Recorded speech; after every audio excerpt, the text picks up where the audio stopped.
নজিরবিহীন এক তুষারঝড়ে বিপর্যস্ত হয়ে পড়েছে যুক্তরাষ্ট্রের স্বাভাবিক জীবনযাত্রা। টানা ভারী তুষারপাত ও তাপমাত্রা হিমাঙ্কের নিচে নেমে যাওয়া দেশজুড়ে বাতিল করা হয়েছে 15,000 ফ্লাইট। পরিস্থিতি বিবেচনায় ওয়াশিংটন ডিসি সহ অন্তত 20টি অঙ্গরাজ্যে জারি করা হয়েছে জরুরি অবস্থা। আরও জানাচ্ছেন রায়হান মুন্সি। তীব্র তুষারপাত আর হাড় কাঁপানো ঠান্ডায় বিপর্যস্ত যুক্তরাষ্ট্র। দক্ষিণ থেকে উত্তর পূর্ব মাঝখানের অন্তত 1300 মাইল এলাকা জুড়ে সাদা বরফের চাদরে ঢাকা পড়েছে গোটা অঞ্চল।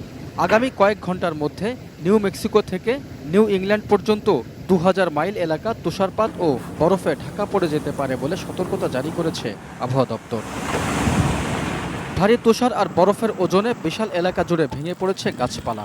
এতে বিদ্যুৎ বিচ্ছিন্ন হয়ে পড়েছেন প্রায় 20 লাখ মানুষ। বৈদ্যুতিক খুঁটি উপড়ে যাওয়ায় টেক্সাস থেকে শুরু করে লুইজিয়ানা পর্যন্ত অন্ধকারে ডুবে গেছে বিস্তীর্ণ এলাকা।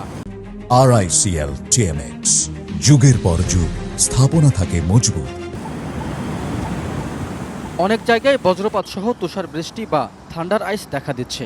পরিস্থিতি বিবেচনায় 20টির বেশি অঙ্গরাজ্যে ঘোষণা করা হয়েছে জরুরি অবস্থা। বন্ধ রাখা হয়েছে শিক্ষা প্রতিষ্ঠান। তুষার ঝড় ও তীব্র শৈত্যপ্রবাহের সতর্ক বার্তার আওতায় রাখা হয়েছে অন্তত 14 কোটি মানুষকে।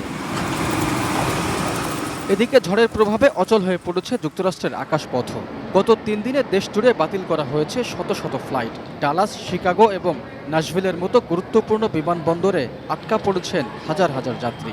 ঝড়ের রেশ কাটতে না কাটতেই তাপমাত্রা -40 ডিগ্রি ফারেনহাইট পর্যন্ত নেমে যেতে পারে বলে সতর্কতা জারি করেছে আবহাওয়া দপ্তর। প্রাণহানির ঝুঁকি এড়াতে বাসিন্দাদের ঘরে থাকার পরামর্শ দিচ্ছে কর্তৃপক্ষ।